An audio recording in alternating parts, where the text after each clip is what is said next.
SCP-231. Personnel spécialisé requis. Classe, côté. Site et besoin en personnel D après et l'ordre spécial de O5, l'information suivante est associée au début du rapport de SCP-231-7.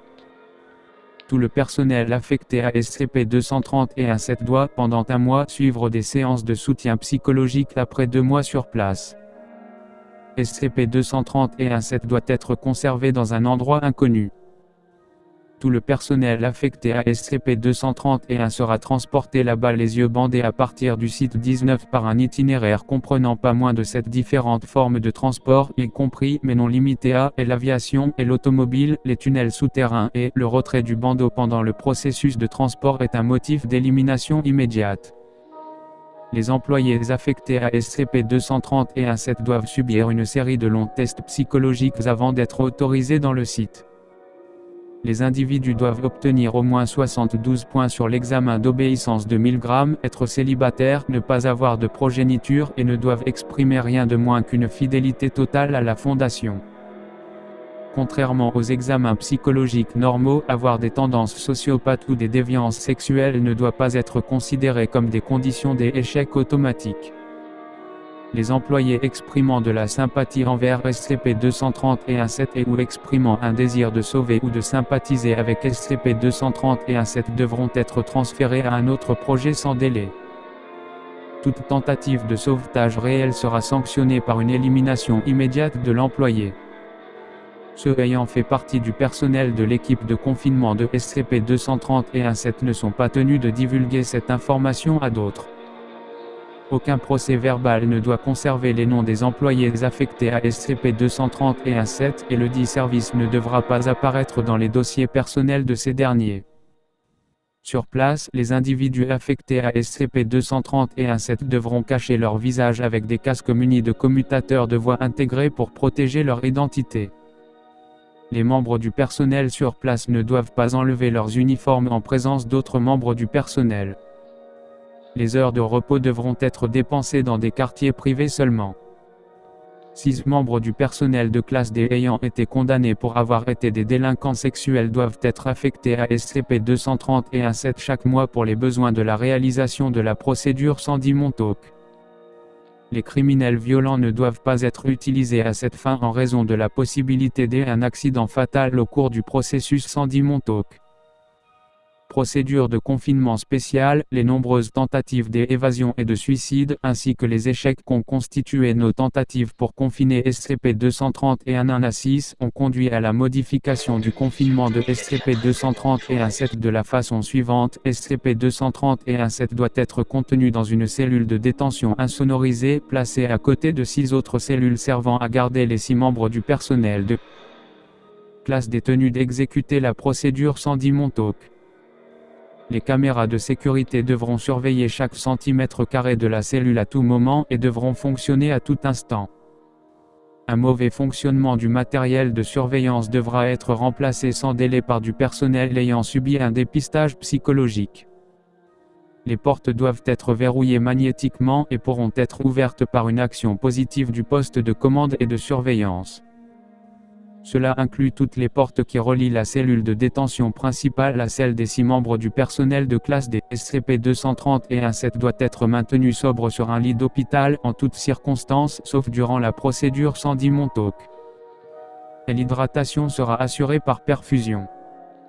L'alimentation sera effectuée 2 fois par jour à l'aide d'un tube d'alimentation par du personnel médical approuvé et n'ayant pas prêté le serment d'Hippocrate. En aucun cas des stupéfiants, de l'anesthésie ou d'autres médicaments non approuvés ne devront être administrés à SCP-231-7. La procédure Sandy Montauk doit être effectuée au moins une fois toutes les 24 heures par le personnel de classe D. Au cours de la procédure Sandy Montauk, au moins un membre du personnel de sécurité 4231 doit suivre la procédure par caméra en tout temps. Le son peut être désactivé si les vocalisations de SCP-231-7 déstabilisent la personne. Après la procédure, tous les membres du personnel de classe D doivent retourner dans leur cellule de détention où des colliers explosifs seront déclenchés. Données supprimées par ordre de O5 les informations du document 231 à Sandy Montauk ne sont disponibles qu'à la lecture. Et l'accès à Sandy Montauk est limité au personnel ayant le niveau de sécurité 4231. Description: SCP-231-7 est une femme ayant entre et en avec données effacées. SCP-231-1-7 ont été récupérés à la suite d'une descente de police dans un entrepôt appartenant à une organisation appelée les Enfants du Roi Écarlate. Voir l'article du -- dans le journal. Raid policier démantèle culte sexuel satanique. Cette femme sauvée 24 heures après le sauvetage. SCP-231-1 de son vrai nom a commencé à ressentir des douleurs dues à un enfantement, donnant naissance 3 minutes plus tard à SCP, provoquant un événement donnant lieu à plus de victimes confirmées. Le personnel de la Fondation a immédiatement pris possession de SCP-231-2 à 231-7 et, en se basant sur des blocs-notes confisqués du culte, a mis en place la procédure Sandy Montauk pour empêcher des occurrences futures. Addendum 231-A. Situation actuelle des unités de SCP-231. SCP-231-1 décédé le -- tué lors de l'opération de confinement initiale en donnant naissance à SCP, voir le rapport de dommages de l'événement 231-alpha pour plus de détails.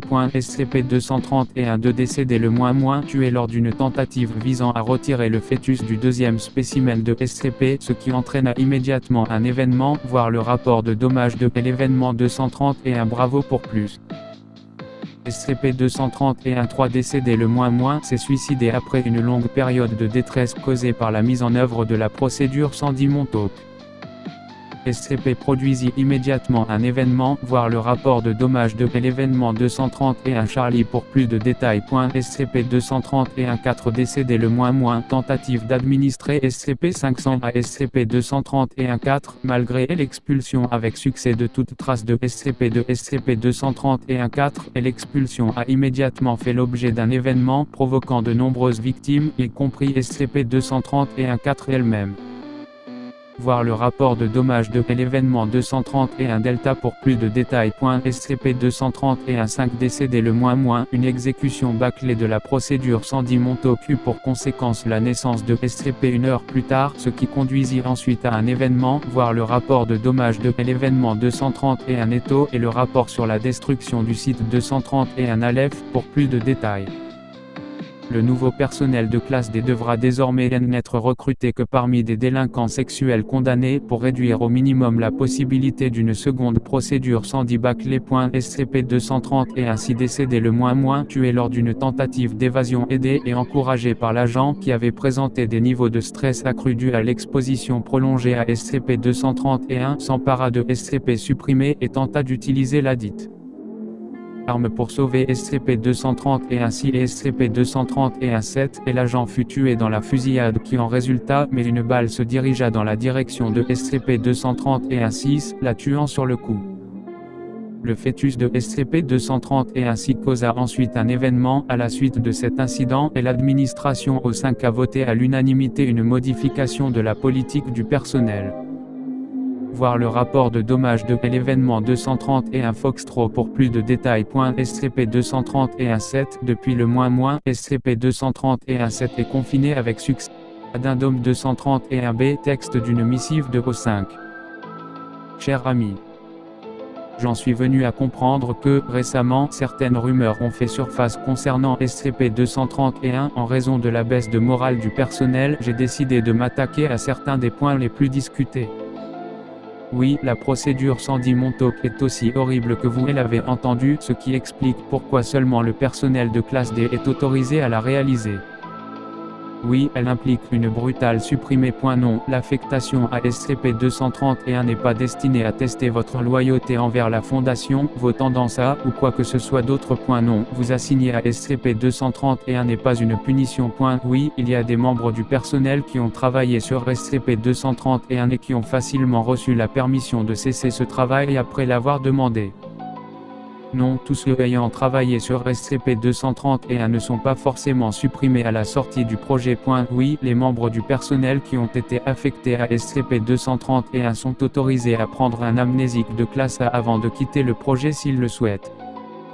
Oui, des faux souvenirs sont ensuite implantés. Non, aucune des supposées méthodes pour la récupération ou la détection des faux souvenirs ne marche.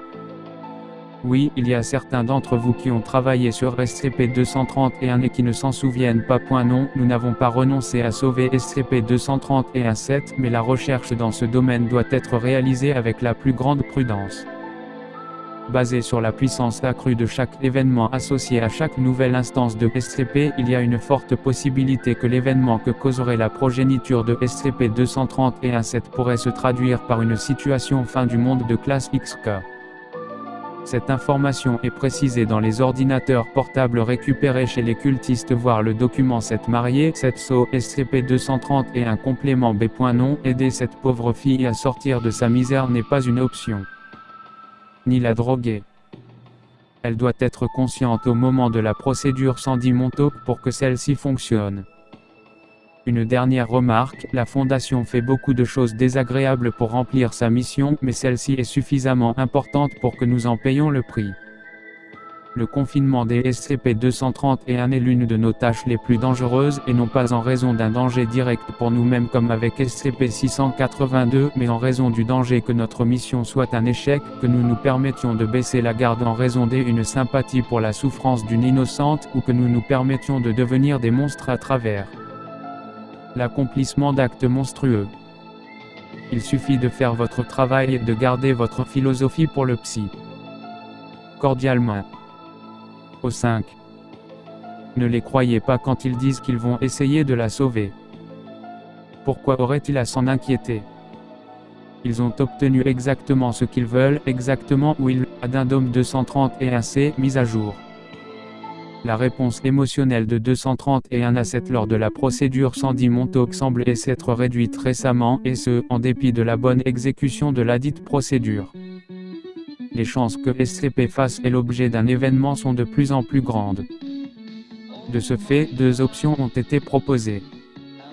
1. Le développement d'une nouvelle procédure de confinement permettant une réponse émotionnelle plus élevée que lors de l'exécution de la procédure Sandy Montauk.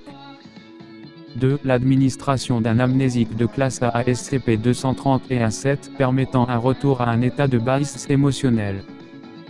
Ladite modification de mémoire est destinée à être administrée au cours de l'exécution de la procédure Sandy Montauk pour maintenir un niveau émotionnel élevé, même après la suppression de mémoire. Veuillez y réfléchir. DR. Addendum 231-D, décision. Effectuer l'option 2 à la première occasion. Au 5. Addendum 231-E, conséquences. Et l'option 2 a été réalisée. SCP-231-7 est entré dans un état émotionnel stable avec 100% d'efficacité. Le DR se donna ensuite la mort en raison d'un stress émotionnel accru. Nous continuerons l'analyse de l'efficacité du traitement. DR. Addendum 231-F, analyse continue de l'efficacité du traitement. Après analyse, j'ai déterminé qu'il n'était pas nécessaire de procéder à la modification de mémoire à chaque fois que la procédure Sandy Montauk était effectuée. En fait, il est préférable d'attendre pendant un certain temps avant une nouvelle administration de l'amnésique. L'analyse de la réponse émotionnelle du sujet 231-7 indique que l'efficacité de la procédure Sandy Montauk semble culminer entre les 3e et 4e exécutions. La crainte de la prévision des événements semble augmenter la réponse émotionnelle pendant un certain temps avant que la familiarité avec la procédure ne commence à diminuer l'efficacité du traitement. Ma recommandation est que les amnésiques de catégorie A doivent être administrés une fois par semaine au cours de la procédure Sandy Montauk. Le calendrier a été modifié en conséquence.